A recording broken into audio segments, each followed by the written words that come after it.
లాస్ట్లో మళ్ళీ అప్పల సూర్యని మళ్ళీ గుర్తు చేసావే, అది రామ్ చరణ్ లాంటి పెద్ద స్టార్ నోటితో క్లైమాక్స్లో మళ్ళీ తీసుకొచ్చావు. అది డైరెక్టర్స్ విజన్.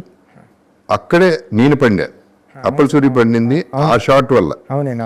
పర్ఫార్మెన్స్ అన్ని పక్కన పెడితే ట్రాక్మే కూడా సార్, మీకు ట్రాక్మే కూడా సార్ ఇది అప్పల సూరి కదండి మీకు. అందుకే పెద్దిగడి కథ అప్పల వలస స్టేషన్ అయిందండి. ట్రాక్మే కూడా పెద్ది పరిగెట్టేటప్పుడు కూడా మీరు కనిపిస్తారండి పెద్దికి మళ్ళీ ట్రైన్ బ్యాక్ వచ్చేస్తుంటే, రన్నింగ్ రేస్లో కూడా ట్రైన్ బ్యాక్ వచ్చేస్తుంటే మీకు తగిలేస్తుందని ఫీల్ అయితే అనపడిపోయాడు అంతే అండి.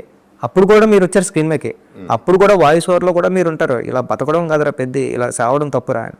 అప్పుడు లెగిస్తాడు, అప్పుడు ట్రై చేస్తాడండి. హీరో తర్వాత అప్పల సూరి క్యారెక్టర్ అండి. అందుకే లాస్ట్ వరకు కూడా హీరో మాటల నుంచి మీరు అన్నట్టు హీరో మాటల నుంచి వచ్చే డైలాగ్ కూడా అప్పల వలస అనేది అవుతాడండి.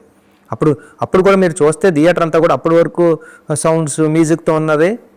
వచ్చి ఆ స్టేషన్ మాస్టర్ వచ్చి ఇలా అడిగితే మొత్తం థియేటర్ అంతా ఏం చెప్తుందని హీరో మాటలకి ఆయన మాటలు సైలెంట్ అయిపోద్దండి. మీరు చూడండి మొత్తం ఆడిటోరియం అంతా సైలెంట్, మ్యూజిక్ కూడా ఉండదండి అక్కడ. అప్పుడు మీ నేమ్ ఎప్పుడైతే అనౌన్స్ చేశారో అప్పుడు అరుపులు కేకలు ఉంటాయని నేను ఫీల్ అయ్యాను సార్.